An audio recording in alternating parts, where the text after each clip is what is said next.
So mga Duterte, may bago na namang aligasyon tungkol sa inappoint ni Duterte. Okay? Sino bang abnormal ang nagtalaga dito kay Cesar Montano? Una sa lahat, ano ba alam nito? May napatunayan na ba yan? Kahit yung dalawa na lang wala Kahit sarili niyang anak, tinataboy siya. Ano pang pakialam niyan sa ibang tao? I-appoint mo yan ano pang mangyayari sa kapakanan ng ibang tao? Kung sarili niya ang pamilya, hindi niya magawang ayusin. So ito yung mga bagong balita natin ngayon, na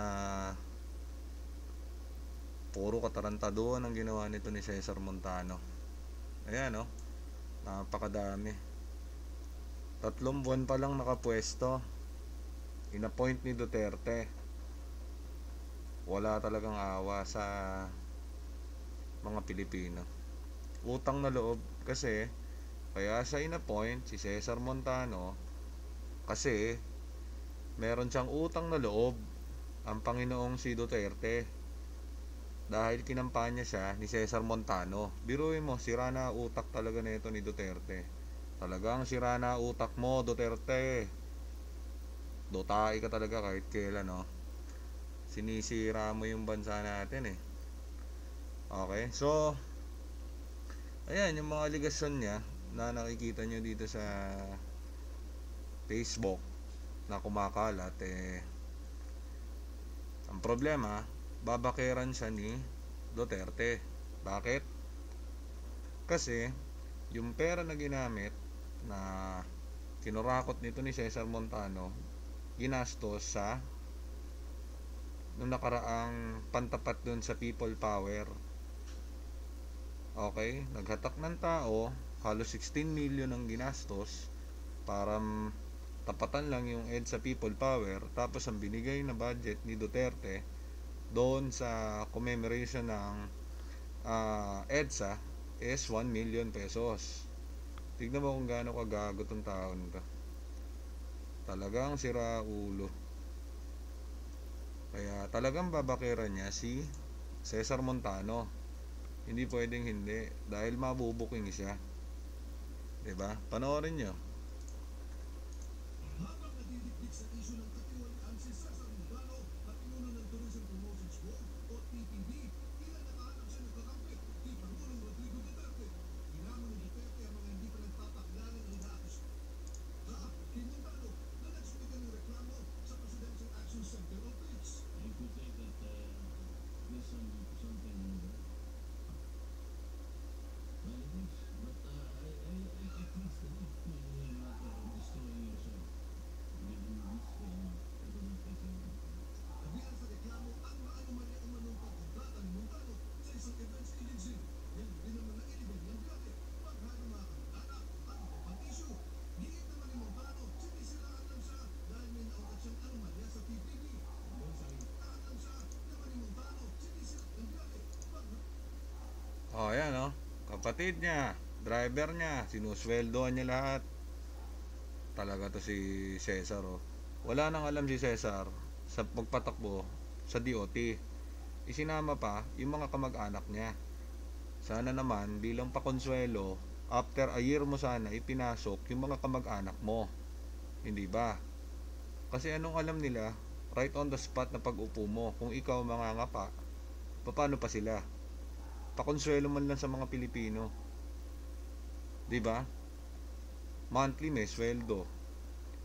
Meron namang mga tao empleyado sa DOT Bakit hindi na lang pagtiyagaan mo muna sila sa kakakumuha ng sarili mong team? So paano mo sasabihin hindi ka nangungurakot? Anak ng tipaklong Halatang halata ka paring Cesar 'Di ba? Kaya pala sa Facebook pinangangalandakan mo ikaw ang nagbayad doon sa tuition ng mga anak mo kay Sunshine Cruz. Kasi pala may pera ka na, nakakurakot ka na. Hindi ako galit sa iyo, kaibigan Cesar, idol nga kita kaso lang pampinikula ka Huwag mo na isaksik yung sarili mo sa politika. Ang papalusot mo sa dami ng allegation sa'yo, niyabangan mo pa na humarap yung mga nag-akusa sa'yo. Paano nga harap yun? Mga empleyado mo yun sa DOT. Ano ba mangyayari pag hinarap nila sa'yo? Di tanggal sila. Sino ba backer mo? Di ba si Duterte? Nag-iisip ka ba talaga o talagang makitid na utak mo? Imbis na sa dami ng allegation sa'yo, 27 allegations yata yun, yung mga kabalbalang ginagawa mo ron, na wala ka naman silbi dyan sa DOT. In-interview ka ni hindi mo masagot kahit isa. Basta lang ang sabi mo, hindi yan totoo, minatapakan ka, politika. Kalokohan yan, Cesar. Nagigitara ka lang daw dun sa loob ng opisina mo. Kaya walang magawa yung mga empleyado ng DOT. Ayaw tumakbo, wala silang plano. Dahil nga, wala ka nang alam. Nagigitara ka na lang daw dun. After mangurakot, naggitara ka pa. Nakantipaklong ka naman, oh. Sana man lang kumurakot kang onte tapos magtrabaho ka. Hindi naman mawawala yung kurakot dyan Pero grabe naman yung garapal no. 3 buwan, kauupo mo lang. Ang tipaklong talaga tong Panginoong Duterte mo. Talagang may topak sa ulo. Talagang sira na ulo. Bagsak na Pilipinas. Inakamkam na tayo ng China. Kung sino-sino pang ka-abnormal na utang na loob ang ina-appoint niya sa gabinete niya. Talagang may sira na tuktok. Cesar. Mag-isip-isip ka, kumpadring Cesar. Ang dami mong allegation. Sagutin mo isa-isa. Ang problema guys, yung mga Dutertards o yung mga siraulong na hypnotize ni Duterte, pinagtatanggol pa. Sira na talaga mga utak nyo. Tignan nyo, magkakaroon ba ng ganyan na allegations kung hindi yan totoo? O kung wala yung basihan? Nag-trip lang ba yon? Ano bang mapapala nung maninira sa kanya? Diba? Logic lang Kinain na kayo ng pagkadutain nyo Yan ang problema sa atin. Nasira na kayo ng bait, kaka-Duterte. Huwag niyo masyadong himodin si Duterte kasi matanda na yan. Hindi niya na naintindihan kung anong ginagawa niya, napapraning na yan. Kaya kung ano-ano ginagawa niya, kung sino-sino nilalagay, ang nakakatakot dyan, baka talagang ayaw na ni Duterte maging presidente. Kaya ganyan na ang pamamalakad niya. Wala namang pakialam sa ekonomiya yan di ba? Iniintay niya lang yata maging vice president si Bongbong Marcos, then magre-resign siya. Pag nag-resign yan, sino presidente? Si Bongbong Marcos, kasi tuta siya ng mga Marcos. Sa dami ng pangako niyan, walang natupad kahit isa. Ang dami niyang pangako, urakot naman siya, hindi malabas yung bank account. Kasi simple yung bank account, hindi mo mailabas. Sira na talaga utak mo, Duterte. Maraming bashers nagtatanong kung bakit ako may maskara. May nakita ba kayong anonymous na walang maskara? Kundi ba naman kayo mga tanga rin? Kaya ako ginagawa itong mga video is para usisain o maging kritiko ni Duterte. Dahil isa-isa niya na diba? Wala na, halos hinawakan niya na lahat sa Senado, sa Legislative, lahat hinawakan na niya, iniisa-isa niya. Anuin mo Pilipinas kung makiki-Duterte ka lang, di ba? Kapag may nakita kang mali, sabihin mo, demokrasya tayo di ba? Etong mga ganitong balita, nakita nyo ba ito na nilabas ni Mocha Uson, ni Tingting Pinoy, ni Sasot? Wala, di ba? Wala. Puro mababango lang na propaganda ang sinasabi nun. Puro mabango na tipong para himudin nyo si Duterte, which is false news. Eto si Mocha Uson, wala tong ibang ginawa kundi sisihin ng Yellow at LP. Porket ba hindi kami nag-criticize kami sa presidente, sa Panginoon mo LP na kami, Yellow Tard na kami?